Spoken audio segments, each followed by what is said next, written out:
보통 우리가 야외 예배 이렇게 나간다고 생각하면 예배도 그냥 간단히 드리고 하나님의 말씀도 그냥 적당히 그날 분위기에 맞춰서 전하는 그런 경향들이 좀 있지 않습니까? 근데 만약에 우리도 그런다면 우리는 스펙트럼 교회 아니죠. 예, 야외에 가든지 뭐 어디서 모이든지 하나님의 말씀은 그 말씀대로 우리가 바라보며 우리가 정말 깨달아야 되는 하나님의 마음이 무엇인가를 가져야 되는 그런 예배가 되어야 한다고 믿습니다. 한 주간 동안 우리가 모처럼 나오는 이 야외 모임에 어떤 마음을 갖고 주님의 말씀을 나누고자 하나 기도를 좀 하고 있는데요.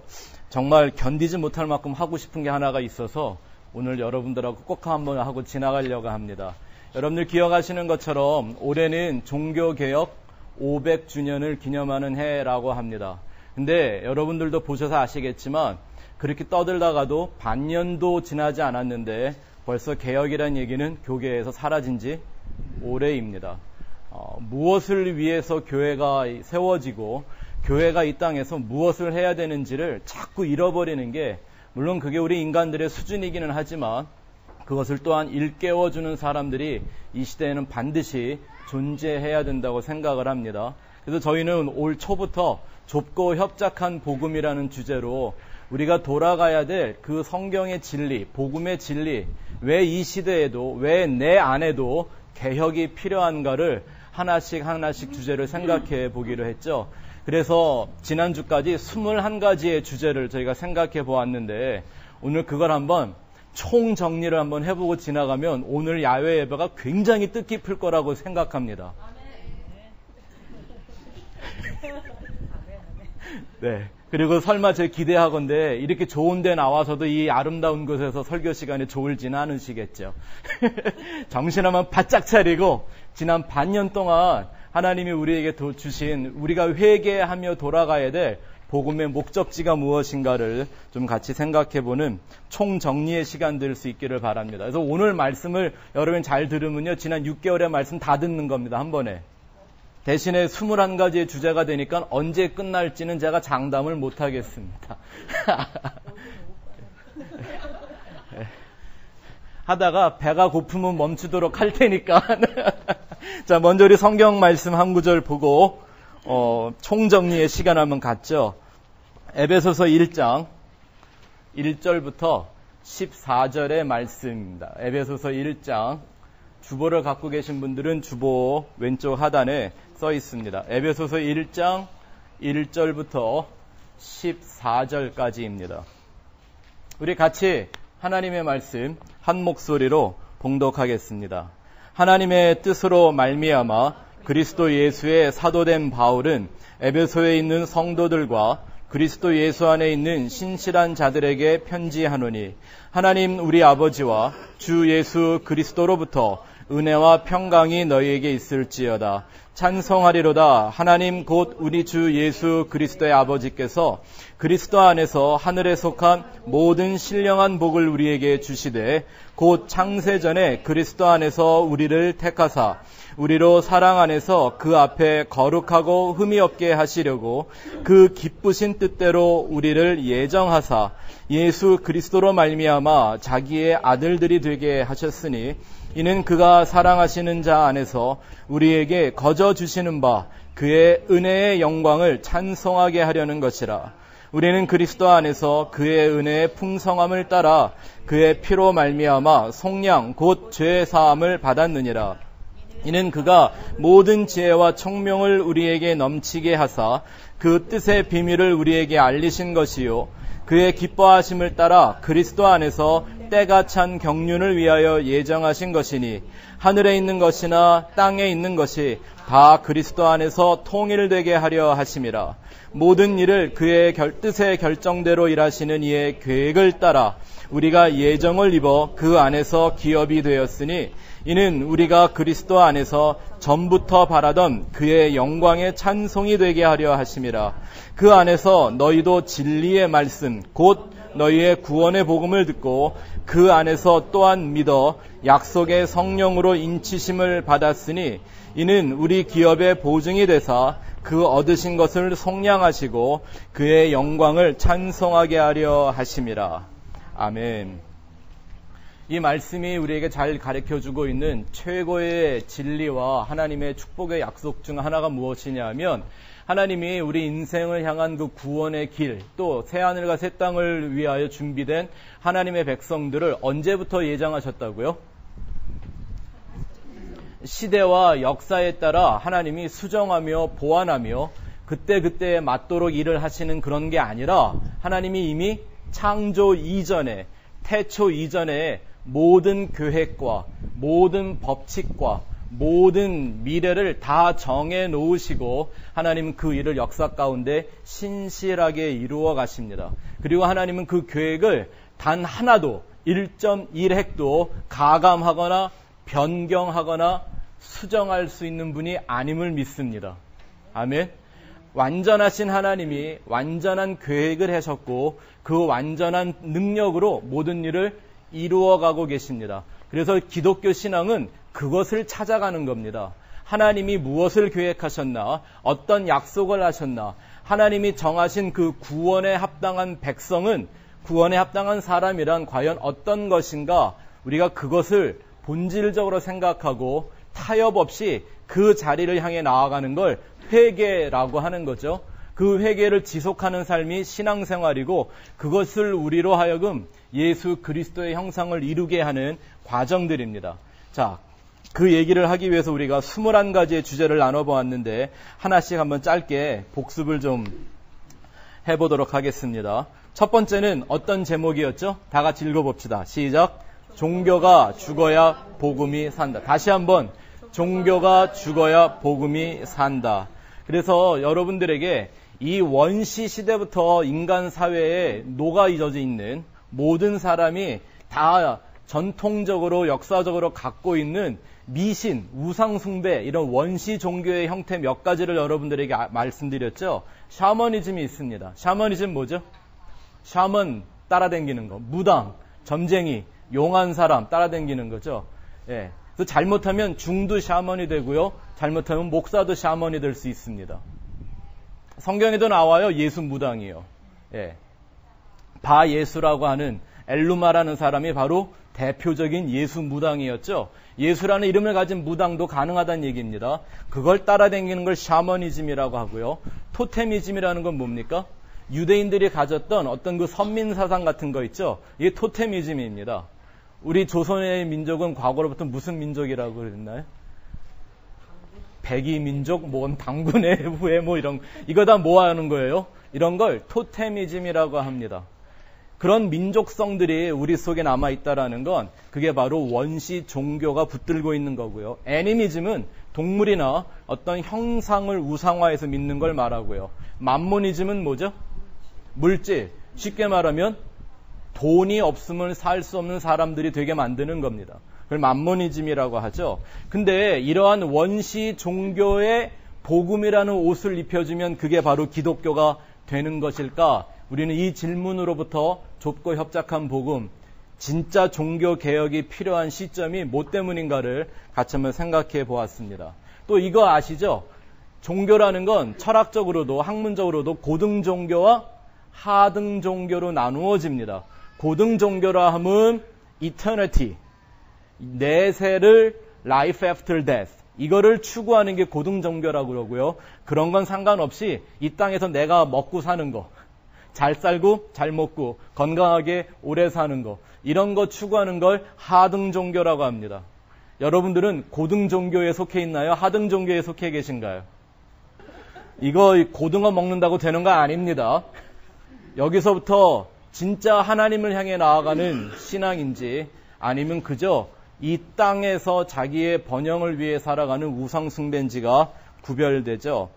또한 우리가 생각해 봐야 되는 건 예수님의 복음은 이 세상을 치유하거나 변화시켜서 살만한 세상으로 만드는 그런 복음 아닙니다. 예수님은 그 세상 속에 있는 사람들을 구원하러 오셨습니다. 건져내러 오셨습니다. 그래서 구약 성경에 보면 제일 좋은 데 살던 사람들을 끄집어내는 역사가 나옵니다. 누구부터 시작하셨죠? 아브라함이요. 여러분, 갈대아 우르는 그 당시에 유일하게 지구상에 수세식 변소를 갖고 있던 문명 도시가 갈대아 우르였습니다. 근데 하필 하나님은 아브라함을 그 살기 좋은 데서 끄집어내십니다. 왜 그랬을까요? 출애굽기를 잘 아시죠? 애굽이라는 곳이 어떤 데였나요? 역사적 그 시대에 가장 최고의 문명을 갖고 있던 나라였습니다. 다시 말하면 지구상 가장 살기 좋았던 데였습니다. 화려한 문명과 편리함이 있는 곳이었습니다. 근데 꼭 광야로 끄집어내십니다. 갈대아 우르를 변화시키지 않았습니다. 애굽을 뒤집지 않았습니다.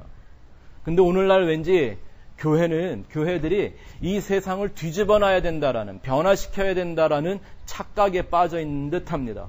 그래서 구원의 실제가 무엇인가를 자꾸 잃어버리고 있는 것이죠. 자, 두 번째 제목은 뭐죠?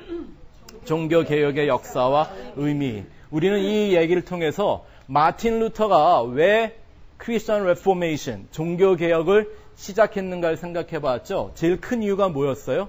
면죄부, indulgence라는 걸 팔아먹었죠. 여러분, 개혁과 reformation이라고 하는 개혁과 improvement이라고 하는 개선의 차이가 뭔가를 좀 이해해야 합니다. 성경이 말하는 개혁은 개선과 다릅니다. 우리가 그냥 해오던 걸 좀 더 잘하기 위해서 뭔가를 더 해주거나 조금 고쳐서 제대로 되게 써먹자라는 이런 개선이 아닙니다. 성경이 말하는 개선은 완전히 통째로 뒤집어 엎는 겁니다. 맞습니까? Turning은 upside down. 이거 하는 게 바로 진짜 reformation이죠. 그래서 복음을 향하여 온전한 회개, repentance를 이루어야 되는데 가야 되는 방향 5가지가 마틴 루터에 의해서 제시되었습니다. 그 five sola라고 하죠. 첫 번째가 뭐죠? 오직 믿음. 두 번째는 오직 은혜. 오직 성서. 오직 그리스도. 오직 하나님께 영광이라는 이 5가지의 주제였죠. 그래서 진짜 레포메이션, 회개라는 건 이 5가지의 단어를 정확하게 define 하는 겁니다. 이 단어들의 이 의미들을 모른다면 그건 온전한 회개와 개혁이 될 수가 없죠. 그래서 저희가 이제 하나씩 성경에서 주제를 찾기 시작한 게 3번째, 예수와 구원에 대해서 생각해 보았습니다. 한 가지 얘기했습니다. 한 가지. 그게 뭐냐 하면 구원은 신앙의 출발점이 아니라 목적지여야 한다라는 것입니다. 그냥 대충 교회 다니고 등록하고 예수 믿기로 결심하고 성경에 나와 있는 다양한 얘기들에 동의하면 그걸 구원이라고 여겨주는 것, 이거 사람들 다 지옥 보내는 일이라는 걸 성경도 말하고 있음을 우리가 확인해 보았죠. 그래서 구원이란 우리가 구원을 바라고 소망하고 신앙을 시작하는 것이긴 하지만 진정한 구원은 목적지에서 완성되는 거라고 말씀을 드렸는데 그 목적지 3가지가 있습니다. 뭐죠? 그리스도와의 연합, 2번째는 그 어린 양의 신부, 3번째는 하늘에 속한 자의 형상과 같은 존재적인 변화입니다. 무슨 교회 다니고 생활하는 이런 정도의 변화를 말하는 게 아닙니다. 예수를 모르면서도 안 믿으면서도요, 교회는 얼마든지 열심히 다닐 수 있다라는 걸 저는 제가 혼자 8년을 해봐서 압니다. 아버지의 사업을 돕기 위해서. 아무것도 아닙니다. 다 흉내낼 수 있고요. 전 여전히 성가대 지휘하면서 월급 받으며 교회에서 잘 일했고요. 예, 그런 거 아닙니다. 존재적 변화, 우리 내면에 영적인 변화가 일어나야만 구원의 완성으로 향해 나아갈 수 있습니다. 성경은 구원을 또 다른 말로 우리에게 가르쳐주죠. 그게 4번째 주제였는데 예수와 거듭남에 대해 생각해 봤습니다. 거듭남의 헬라어가 뭐죠? 겐나오 아노덴이라는 말인데 이 거듭남이란 말은 무슨 우리가 살다가 좀 마음을 새롭게 해서 다시 마음 잡고 잘 살아보자 라는 식의 얘기가 아니라 새로운 생명이 이 땅에 없는 새로운 생명이 위로부터 한 사람 한 사람에게 주어지는 것을 말합니다. 이건 누구만 줄 수 있어요? 하나님 아버지라는 생명의 존재만 우리에게 생명을 줄 수 있어요. 그래서 여러분, 우리가 이렇게 살면서 오늘 우리 애들도 여기 와 있지만 애들한테 한번 물어보면 어떨까요? 이거 좀 분위기가 안 좋아질 텐데, 그러면. 정말 내가 땅에 와봤더니 내가 원래 만나고 싶었던 부모를 만났다, 이런 거. 내가 태어나서 살아보니까 내가 이 땅에 오기 전에 기대하고 소망했던 그 부모를 만났다, 뭐 이런 거. 항상 생명은 내가 원하는 대로 능동적으로 주어지는 게 아니라 피동적으로, 수동적으로 주어지는 거죠. 우리 육신의 생명을 받는 것도 그렇습니다. 그렇기 때문에 거듭남, 다시 태어남이라는 이 생명의 역사도 내 힘으로 이루어낼 수 있는 게 아니라 누가만 하실 수 있어요? 생명의 본체이신 하나님 아버지만 우리에게 주실 때 우리는 그저 받을 수만 있는 그 존재라는 거예요. 무엇이 무엇으로 거듭나야 하는가? 성경이 이걸 잘 가르쳐주고 있는데 육적 아담이 그리스도의 형상을 닮은 영적 아담으로 거듭나는 겁니다. 그래서 제가 그날 아주 용기 있게 이런 말씀을 드렸습니다. 거듭남이란 내가 새로워지고 달라지는 얘기를 하는 게 아니라 나는 죽고 내 안에서 그리스도로 다시 태어나는 것이다 라는 겁니다. 아멘. 네, 이런 뜻이 무엇인가 들으면 여러분이 다 요 한 주제는 기억이 날 텐데 내용이 이해가 안 되는 분들은 유튜브에서 다시 한번 설교를 들어보시기를 바랍니다. 자, 그렇게 구원받고 거듭난 사람들을 뭐라고 성경에 부릅니까? 다섯 번째 우리는 생각을 해봤습니다. 예수와 독생자. 독생자라는 말의 헬라어 원어는 모노게네스라는 말이었습니다. 원래 성경에 나온 독생자 그러면 천상천하 유아독전 이런 뜻을 갖고 있는 것처럼 보이지만 원어의 의미는 그게 아닙니다. 그래서 이 독생자라는 단어가 한국말 성경에 3번 나오는데 한 번은 독생자, 모노게네스 휘오스라고 썼지만 2번 독생자라는 말은 그냥 독생하다, 모노게네스가 되다라는 말로 설명하고 있는 겁니다. 이 모노게네스의 뜻이 뭐라 그랬죠? 하나님 아버지와 아들로 하나가 된 상태를 성경이 모노게네스라고 말합니다. 예수라는 그 독생자가 바로 아버지 하나님과 이 세상에서 하나님 아들로 거듭난 사람들의 어떤 모습인가를 보여주시는 본보기로 이 땅에 오신 거죠. 아멘? 그러니까 예수만 독생자가 아니라 한자 독생자를 생각하지 마세요. 예수만 모노게네스가 아니라 그 예수 그리스도의 영으로 아버지와 하나 된 모든 사람들은 뭐라고 불러요? 모노게네스라고 부르는 겁니다. 우리 옆 사람한테 빨리 말씀해 주십시오. 당신도 모노게네스가 돼야 합니다. 자, 6번째, 우리는 그 구원과 거듭남의 진리가 오직 하나님의 말씀으로 된다라는 걸 생각해 보았습니다. 그래서 예수와 말씀이라는 주제를 가지고 우리가 하나님의 말씀을 접하는 3가지 단계에 대한 얘기를 한번 해봤죠. 첫 번째는 여러분 불신은 말고요. 성경을 믿는다고 하는데 이루어질 수 있는 3가지 단계를 말한 겁니다. 첫 번째는 어떤 단계였죠? 하나님과 구원에 대한 정보 혹은 교리 정도로 성경을 보는 단계입니다. 여러분 이거는요. 진짜 하나님, 진짜 예수를 만나지 않고도요. 인간 안에 신인식, 하나님이나 혹은 영원한 세상이라는 걸 recognize를 하기만 해도 그게 존재하고 있구나라는 realize만 하더라도 내가 성경을 그런 정보를 얻기 위해 얼마든지 볼 수가 있습니다. 하지만 그 안엔 구원이 있을까요? 없을까요? 없죠. 예수님이 그랬잖아요. 너희가 성경에서 영생을 얻는 줄 알고 성경을 상고하지만 누구한테는 오지 않는다? 예수에게 오지 않는다. 그러면 구원이 없는 거잖아요. 자, 그게 2번째 과정입니다. 2번째는 이 모든 성경의 말씀이 곧 나의 축복이나 기쁨과 번영을 위해 쓰여진 책이 아니라 예수와 십자가의 도로 깨닫는 단계죠. 이게 진짜 복음의 구원의 진리에 눈뜨는 단계입니다. 그리고 3번째는 그 말씀을 증거하는 또 다른 증인이 되는 거죠. 누구와 같이? 예수 그리스도와 같이. 그래서 이 땅에 모노게네스로 오신 예수를 보니까 그 안에 뭐가 충만하더라? 하나님의 은혜와 말씀, 진리가 충만하더라. 내가 그 예수의 형상으로 회복되어져 가기 위한 말씀으로 보는 겁니다. 7번째는 예수와 성령을 회방하는 죄. 왜 우리가 이 얘기를 했냐 하면 이 일을 이루시는 그 하나님, 성령님의 역사를 거절하는 모든 걸 다 뭐라고 불러요? 용서받을 수 없는 하말티아라고 부르는 거예요. 다른 모든 죄는 용서가 된대요. 할렐루야. 네, 예배 시간에 늦게 오는 것도 다 용서가 되고 이렇게 김 목사가 피를 토하는 설교를 하는데도 자는 거 다 용서가 되는데 뭐는 안 된다?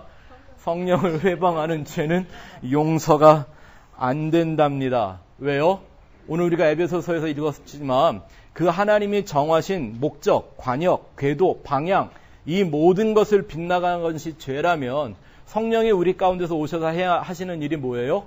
우리를 다시 그 관역을 향하여 인생을 돌이키시는 것이지 않습니까? 그걸 거부하는 사람들은 내가 귀에 듣기 좋은 것만 골라 듣고 내가 먹기 좋은 것만 골라 삼키는 사람들이 바로 진짜 성령을 회방하는 사람들이죠. 성령을 회방한다는 건 교회 밖에만 있는 게 아니라 얼마든지 교회 안에도 있을 수 있죠. 여호와 하나님 믿는다는 사람이 하나님의 아들인 예수를 죽였잖아요. 얼마든지 가능하다는 것을 우리가 기억해야 합니다. 또 8번째 주제는 예수와 죄사함이었습니다.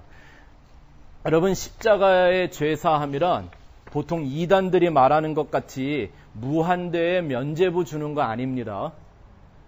그렇죠? 이런 얘기를 제일 심하게 하는 사람들이 누구예요? 구원파입니다. 구원파. 여러분, 구원파는 제가 구원파에 아주 깊이 빠져있던 사람을 만나 대화한 적이 있었는데요.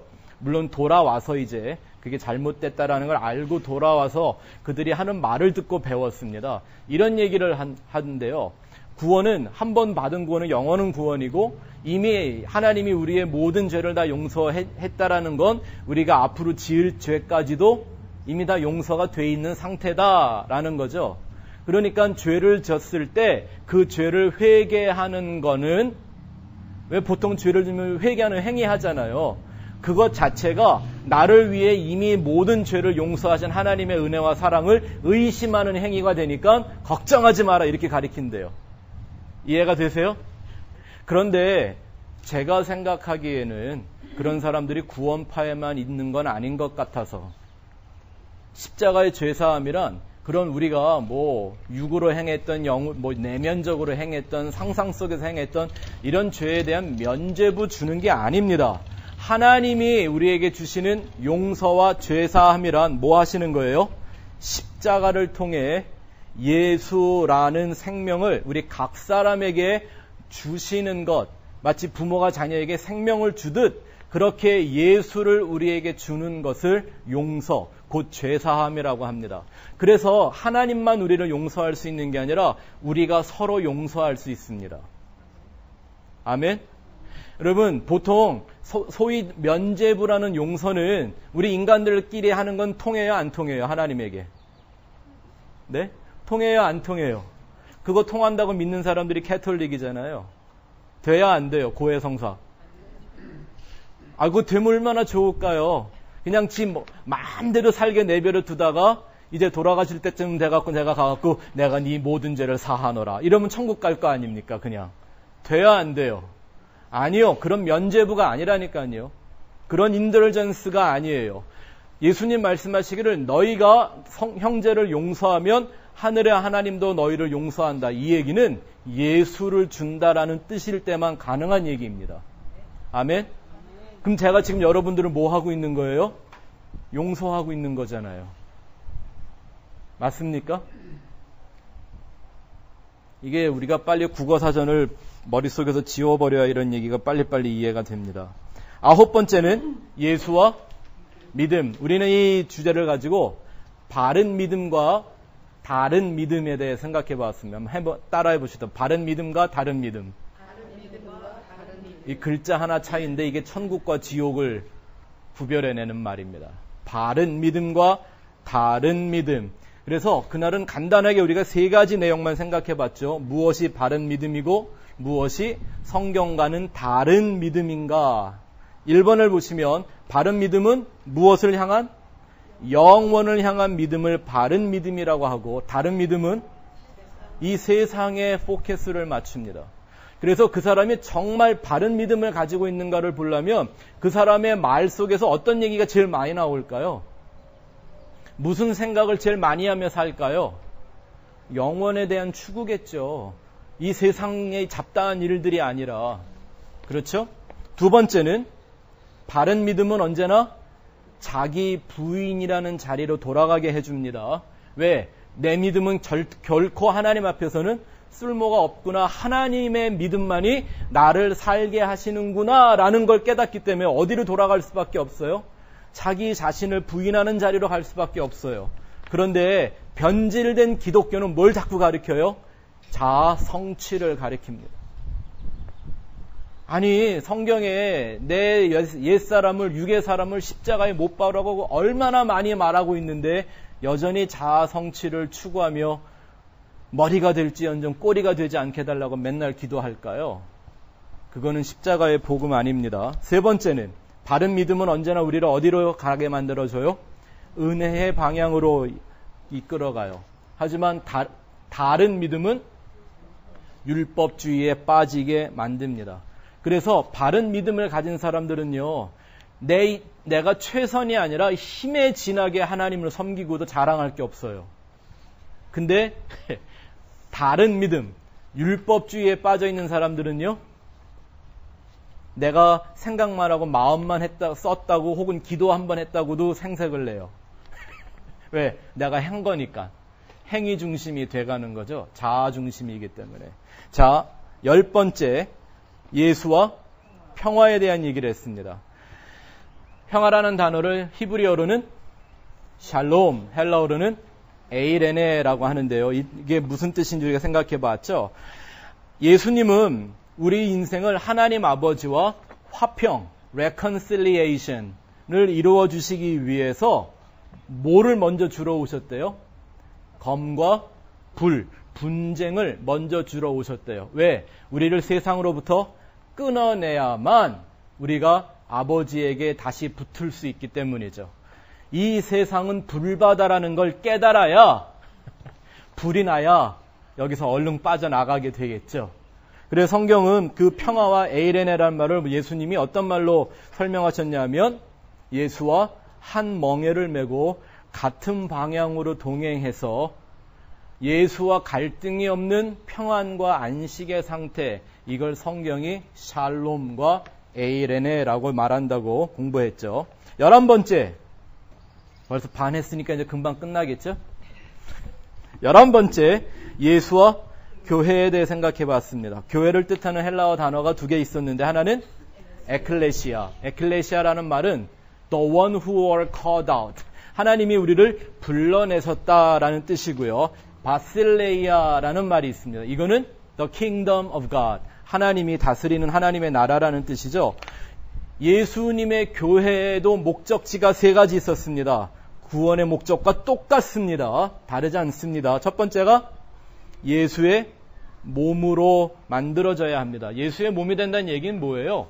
내 안에 있는 나를 비우고 예수만 담는 그릇으로 만드는 겁니다. 나를 그냥 질그릇, jars of clay라고 여기고 내 안에 예수라는 보물만 담겠다고 하는 데가 교회여야 합니다. 그래서 교회는 자기를 채우는 데가 아니라 뭐 하는 데예요? 나의 옛사람을 자꾸 비워내는 데여야 합니다. 그러니까 어떤 목사가 좋은 목사냐면요, 비워지지 않은 걸 자꾸 꼬치꼬치 캐내는 목사가 진짜 좋은 목사 아닐까요? 여기서 꼬치꼬치라고 하는 말은 세상에서 뭐 왜 교회에 열심히 안 하냐 뭐 이런 얘기하는 게 아니라 그 속에 있는 비진리들을 말하는 겁니다. 두 번째는 어린 양의 신부입니다. 여러분, 왜 우리가 하나님 나라에 가서 예수와 결혼을 해야 되는데 그 예수가 어른도 아닌 어린 양이래요. 여러분 결혼하고 싶어요? 어린 양과? 세상에서 어리게 여겨지는 소자와 결혼하고 싶으세요? 우리가 결혼하고 싶은 존재는 그런 게 아닐 거 아니에요. 스펙도 많고 예, 나를 위해 모아놓은 재산도 좀 많고 보험도 빵빵하게 들어놓고 이런 사람하고 결혼하고 싶지 않나요? 근데 아무 힘도 없고 능력도 없이 보이는 어린 양의 신부가 되어야 한대요. 이게 자기를 부인하고 자기 십자가를 지고 예수라는 신랑만 쫓아가는 신부들에 대한 얘기인 거죠. 그게 교회여야 한다라는 겁니다. 세 번째는 하나님의 성전이어야 합니다. 하나님의 믿음과 그 분의 섬김만이 드러나는 곳이죠. 하나님의 믿음과 섬김을 조금 더 엄하게 말하면 그의 통치와 다스림이라고 할 수 있는 겁니다. 12번째 주제는 뭐였습니까? 예수와 예배. 우리는 이걸 통해서 우리는 성전적 예배를 드리는 사람인가 아니면 신정적인 숭배를 하는 사람들인가를 구별해 보았습니다. 제가 그걸 반으로 나눠서 구별을 해냈는데 성전이라는 개념은 어떤 뜻이 있죠? 아버지와 아들의 연합. 이걸 꼭 잘 이해하시기 바랍니다. 성경이 말하는 연합은 나와 하나님을 합해서 둘로 만드는 게 아니라 나를 하나님 안으로 집어넣어서 나는 불태워버리고 하나님만 남게 하는 게 성경의 연합입니다. 이걸 태양의 융합과 제가 비교해 설명을 드렸죠. 태양이 어떻게 해요? 태양 주위에 별들이 돌아다니다가 태양이 끌어당기면 쑥 들어가서 그 별은 사라져버리고 그냥 태양화됩니다. 그것과 같은 걸 성경이 연합이라고 말하는 겁니다. 근데 성전의 반대 개념인 신전은 어떤 거라고요? 신전은 꼭 신인 하나님과 인간인 나를 딱 분리합니다. 왜? 둘이 공조해야 되니까. 신은 나를 이용하고 나는 신을 이용하고. 그래서 아버지를 바라는 아들들은 점점 하늘을 향해 올라가려고 하는데 신전에서 예배하는 우상 숭배자들은 자꾸 그 신을 나한테로 끌어내리려고 합니다. 이 세상에 끌어들여 써먹으려고 하는 거죠. 이게 신전적 숭배라고 하는 겁니다. 또 성전은 믿는 것과 아는 것, 성경이 진리로 주신 그것을 믿는 것과 아는 것에 하나 되는 걸 추구하지만 신전적인 삶은 어때요? 도덕적 행위와 자기의 인간됨을 자꾸 추구합니다. 그러니까 오늘날 교회에 정말 좋은 교훈들은 넘쳐나는데 진짜 예수와 하나 된 진리를 듣기가 희박해지고 있는 겁니다. 그래서 개혁은 지금도 내 안에서부터 일어나야 한다는 말을 자꾸 해드리는 겁니다. 또 성전은 어떤 것을 전념합니까? 영적 관계와 누구와의? 하나님과의 영적 관계와 회복에 대한 증거에 전념하지만 신전적 교회나 예배자들은 뭐만 해요? 기복적인 노력과 주술적인 기도만 넘쳐납니다. 여러분은 지금 신전입니까? 성전입니까? 항상 구별하실 수 있어야 합니다. 13번째 주제는 예수와 전도였습니다. 원래 성경에는요, 전도와 설교라는 말이 다르지 않습니다. 케르구마라가는 똑같은 단어인데요. 재밌는 게 뭐냐면 예수님이 제자들을 전도여행 보내는데 어디다가 보내요? 예수 안 믿는 하나님을 모르는 사람들한테 보내는 게 아니라 이스라엘에다가 보내세요. 왜? 아니 이스라엘은 날 때부터 선민 사상을 갖고 태어나는 성경의 민족 아닙니까? 근데 그들에게 복음이 다시 필요하다면 그들의 신앙을 예수님이 다 부정하는 것이죠. 이 말은 오늘날 전도는 어디서부터 다시 시작되어야 된다? 교회에서요. 소위 교회 다닌다는 사람들한테 다시 전도해야 될 시대가 됐죠. 그게 바로 개혁이라는 겁니다.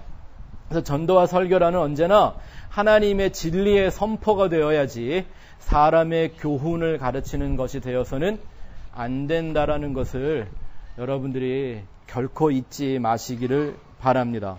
14번째, 예수와 제자. 우리는 진정 예수를 따른다라는 게 어떤 건가를 생각해 보았습니다. 누가는 얘기하기를 제자가 그 선생과 똑같아지면 좋겠다 이렇게 말합니다. 그냥 제자는 예수와 구별된 존재가 아니라 예수와 똑같아지기 위하여 부르심을 받은 사람들이라는 걸 알 수가 있죠. 그래서 성경이 그 예수의 제자를 비유하는데 이상한 비유를 예수님이 말씀하십니다. 첫 번째는 어떤 사람들이에요? 이리떼에게 보내지는 양으로 비유합니다. 아니 이리한테 보내려면 뭘로 보내야 돼요? 호랑이나 사자 이런 걸로 보내야 되는 거 아닙니까? 그래야 이리들 다 없애버리지. 근데 양으로 보낸다는 얘기는 가서 잡아먹히라는 얘기네요. 이게 완전히. 누가 세상에 이렇게 오셨죠? 예수님이 그 어린 양으로 왔잖아요. 예수님의 제자들은 예수님과 같이 잡아먹히는 어린 양이어야지 이 세상을 잡아먹는 호랑이와 사자가 아니더라는 거예요. 그리고 또 참 듣기 안 좋은 비유를 하나 하십니다. 제자들 보고 전도여행 보러 가라고 하시면서 너희는 뭐처럼? 뱀처럼 지혜로우라 그랬습니다. 뱀처럼 지혜가 이제 우리 히브리어 테트가 뭔 줄 배우신 분들은 잘 아실 거예요. 네, 뱀의 지혜가 어떤 지혜? 어떤 핍박과 미움과 환난 속에서도 자기의 모습을, 자기에게 주어진 운명을 벗어나지 않는 지혜라고 그랬습니다. 또 비둘기같이 성결하라고 했죠. 근데 이 세 가지의 모습이 다 누구의 모습이에요? 양과 뱀과 비둘기가 임하는 것 같은 성령의 영을 우리에게 보여주신 예수의 비유인 거죠. 예수님의 제자들은 바로 그런 존재들 되기 위하여 훈련받고 성장해가는 사람들을 말합니다. 15번째, 우리는 고난주간 때부터 예수님의 십자가와 부활을 얘기하게 했는데 예수님의 십자가가 나에게 그저 역사적 사실에 불과한가? 아니면 오늘도 나에 대하여, 세상에 대하여, 죄에 대하여 나를 죽음에 넘기우게 하는 영적인 실제인가를 구별해 봐야 한다고 그랬습니다. 자기를 부인하고 자기 십자가를 지고 가는 것이 무엇인가를 우리에게 증명하신 것이 예수님의 십자가입니다. 그래서 그 십자가는 예수만의 십자가가 아니라 누구의 십자가가 되어야 돼요? 내 십자가여야 합니다. 그걸 사실로 기억하고 그림으로 그려놓고 감상하는 건 진짜 십자가의 신앙 아닙니다. 예수가 내가 되고 내가 예수가 되는 걸 십자가라고 말합니다. 아멘? 아멘? 왜 십자가상에서 하나님이 나와 예수를 바꿔주셨잖아요. 에베소서 2장에 나와 있는 말씀입니다. 자, 이제 뒷장에 넘어가서 16번째, 예수와 부활에 대한 얘기를 나눌 때 우리는 성경에서 부활에 접근하는 혹은 부활신앙을 갖고 있다고 말하는 세 가지의 패턴을 살펴보았습니다. 첫 번째는 어떤 거였죠? 부활이 없다고 하는 사람들, 사두개인들이었습니다. 근데 사두개인들은 하나님을 믿었어요, 안 믿었어요? 하나님도 믿고 구약 성경도 믿었던 사람들인데 뭘 안 믿었어요? 부활을 안 믿었대요. 참 희한하죠? 이런 사람들을요, 신학적인 말로 도덕적 경건주의자라고 말합니다. 그들은 영혼에 대한 관심이 없어요. 이 땅에서 그냥 선하게 사는 게 그냥 최고라고 생각하는 사람들입니다. 하나님 나라에 천국의 사두개인들, 세두시스 있을까요, 없을까요? 뭐 부활이 없다고 믿었으니 없는 대로 가겠죠? 두 번째, 어떤 사람이 나타납니까? 예수님과 마르다의 대화 가운데서 마르다가 어떤 얘기를 해요? 부활을 믿느냐고 말했더니 죽은 후에 부활만을 믿는 이들이 있다고 그랬습니다. 이게 바로 형식 종교와 무속적 내세 사상이라고 하는 겁니다. 마르다가 예수님의 말씀에 네, 죽은 후에는 부활하게 될 걸 믿습니다. 그랬더니 예수님이 너 참 부활에 대해서 신앙이 좋구나 이렇게 얘기하셨나요? 아니요. 예수님이 우리 한국말 성경에는 비통히 여기며 눈물을 흘렸다 이렇게 나오는데요. 비통이라는 말이 헬라어로 엠브로마이마이라는 말이에요. 무슨 뜻이라 그랬죠? 말이 화가 나갖고 막 부르부르 떠는 그런 화가 난 상태, 성난 상태, 그걸 비통히 여긴다 그랬어요. 그러니까 예수님이 마르다의 고백을 듣고 마르다의 신앙 고백을 듣고 화가 나신 거예요. 왜? 그거 부활 아니니까. 그러면서 선포하신 말씀이 내가 부활이요 생명이니 나를 믿는 자는 죽어도 살겠고 살아서 믿는 자는 영원히 죽지 아니하리라. 그게 세 번째 부활의 진정한 의미죠. 예수와 연합을 위한 십자가의 부활을 실제화하는 겁니다. 오직 자기에 대한 부인으로만 얻게 되는 새 생명. 그래서 진짜 부활은 지금 내 안에서 있는 겁니다. 아멘. 지금 내 안에 부활의 생명과 능력이 없다면 과연 그의 신앙은 아직 온전한 부활 신앙에 연합한 것이 아니죠. 17번째, 예수와 승천에 대해서 얘기했습니다. 이건 주제가 뭐예요? 예수님이 하늘 저 멀리 어디로 가셨다 돌아온다는 얘기가 아니라 나를 우리 한 사람 한 사람을 하늘로 바꾸신다라는 게 바로 The Ascension of Jesus Christ. 그게 바로 예수님의 승천입니다. 영원한 하늘이라는 것이 천국이 무엇인가를 계시하시고 그 하늘이 저 어디 다른 데 있는 게 아니라 그 하늘이 내 안에서 이루어지게 하시는 섭리이죠. 그래서 그 하늘에 간 예수가 지금 어디에 와 계세요? 내 안에 와 계시네요. 예수님은 하늘에만 계시는 분인데 그러면 그분이 내 안에 계신다는 얘기는 내 안에 뭐가 있다? 내 안에 너 있다? 이런 게 아니라 내 안에 하늘이 있다. 시작. 아멘. 이게 예수 그리스도를 믿고 천국의 소망을 가진 사람들에 대한 얘기죠. 또 승천은 다시 오심이라는 약속이 담겨 있는 계시이기도 합니다. 새하늘과 새 땅이 반드시 시작될 것이며 그걸 통하여 완전한 관계가 이루어질 것을 암시하는 계시죠. 또 우리는 18번째 주제부터 4주에 걸쳐서 예수와 성령에 대한 얘기를 했는데 첫 번째는 오순절에 나타났던 3가지 사건과 그 의미가 뭔가를 생각해 보았죠.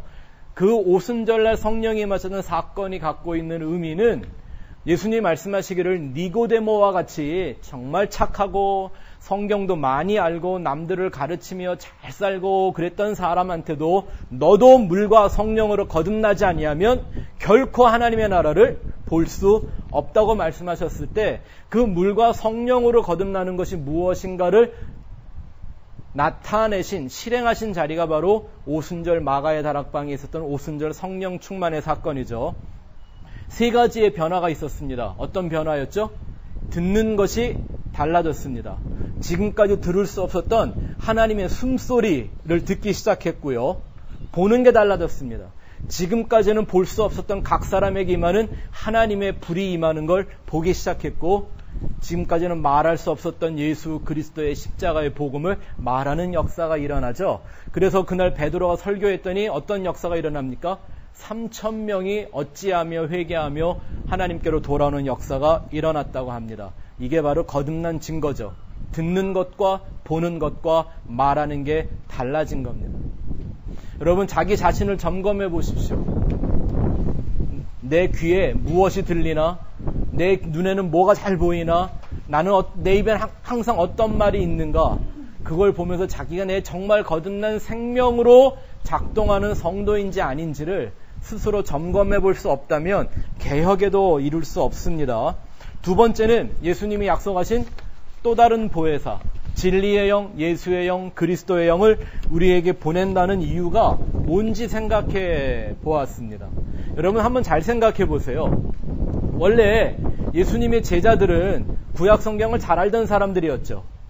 그러니까 구약에서 약속했던 그 메시아가 예수일지 모른다는 생각에 자기 가정과 직업을 다 내팽개치고 예수를 따랐던 사람이지 않았습니까? 그리고 예수님이 하신 말씀을 직접 들었습니다. 예수님의 기적을 직접 목격했습니다. 십자가를 부인하는 죄인인 것이 들통나고 폭로된 사람들이었습니다. 그리고 부활하신 예수님을 다시 만나서 회개하고 헌신하려고 하는 믿음과 의지가 있는 사람들한테 왜 굳이 성령을 다시 보내겠다고 얘기하셨을까요? 뭐 때문이었을까요? 그래 니네들이 이제 마음을 새롭게 하고 의지와 결심을 굳혔으니까 한번 그렇게 잘하면 돼? 이런 얘기가 아니라 그 인간의 어떠한 의지와 어떠한 결심과 어떠한 인간적 종교적 헌신도 사실 다 부정하는 것이죠. 하나님은 사람의 능력을 믿어주지 않으십니다. 아멘. 그래서 소망이 있는 거죠. 하나님이 우리를 믿는 존재라면 어떻게 하겠습니까? 우리는 매일 맨날 하나님을 배신하는데, 그죠? 아마 여기 계신 분들 중에는 우리 하나님에 대한 생각을 하루에 한 10분도 안 하는 사람들도 있을지 모르겠는데, 하나님 나 안 믿으십니다.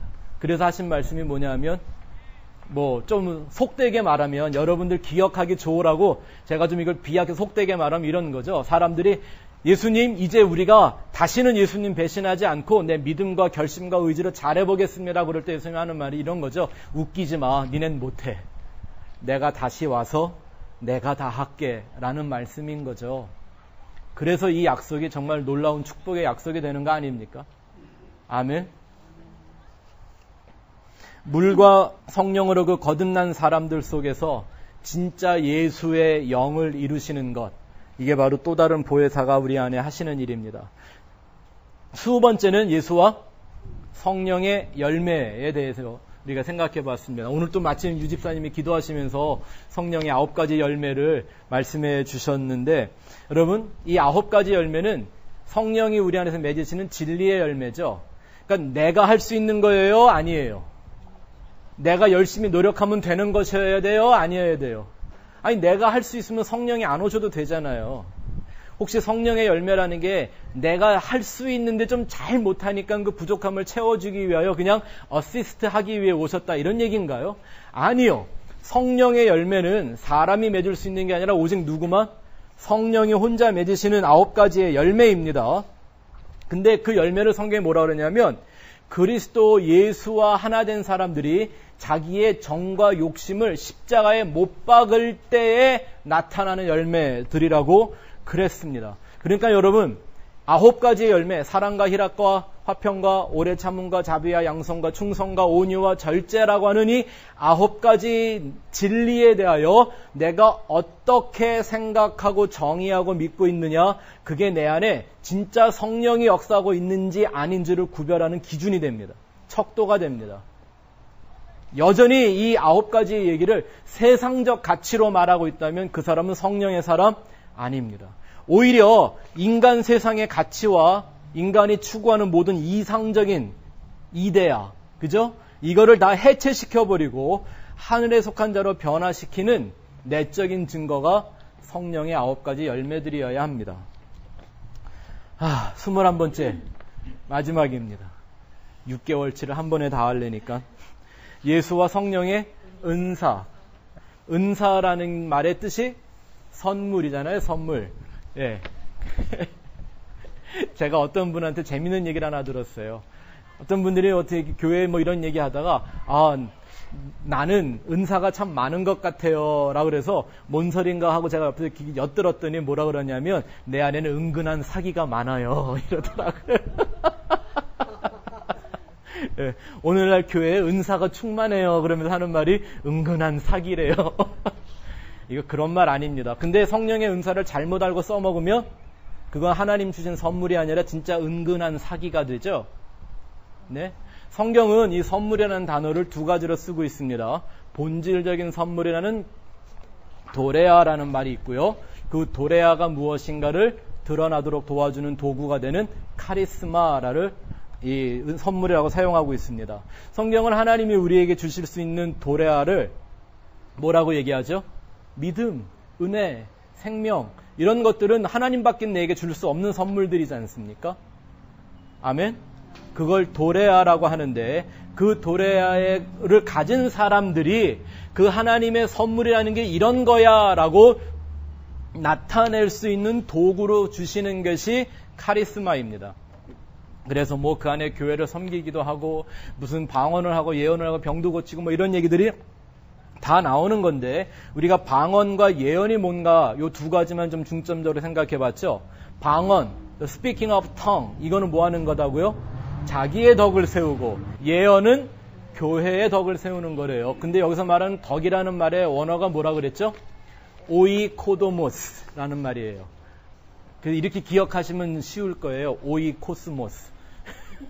오이코도모스라는 단어는 우리 한국말에 나타나는 뭐 덕스럽다, 뭐 덕이 되게 하다라는 말하고는 아무 상관도 없는 말이에요. 집을 지어 완성하다라는 뜻이에요. 집, 가정, 이를 말하는 오이코스라는 말과 그 위에 지붕을 덮어 완성하다는 노마라는 2 단어가 합해진 말이 오이코도모스입니다. 그러니까 자기의 덕을 세운다라는 말의 뜻은 어떤 말이 되냐면, 나를 온전한 하나님의 집으로 세운다라는 말이고요. 교회의 덕을 세운다라는 건 우리가 속해 있는 공동체를 하나님의 성전으로 온전케 완성해 간다라는 뜻입니다. 방언은 뭐 이상한 소리 내는 방언이 아니라 하나님의 말을 하는 게 방언입니다. 그래서 우리 각 사람의 속에 있는 것들을 비워내는 게 방언이에요. 내가 하고 싶은 말을 남 모르게 하는 게 방언 아니라 그런 건 수작이라고 그러죠. 남이 들으면 안 되는 거. 예언이 뭐예요? 우리의 비어진 우리 한 사람 한 사람을 온전한 성전으로 예수 그리스도의 몸된 교회로 바꾸어가는 하나님의 진리를 전하는 것, 예언이라고 합니다. 그래서 예수님께서 사도 요한에게 새하늘과 새 땅에 대한 모든 걸 다 보여주시고 나서 하신 말씀이 내가 다시 예언하여야 하리라. 아멘.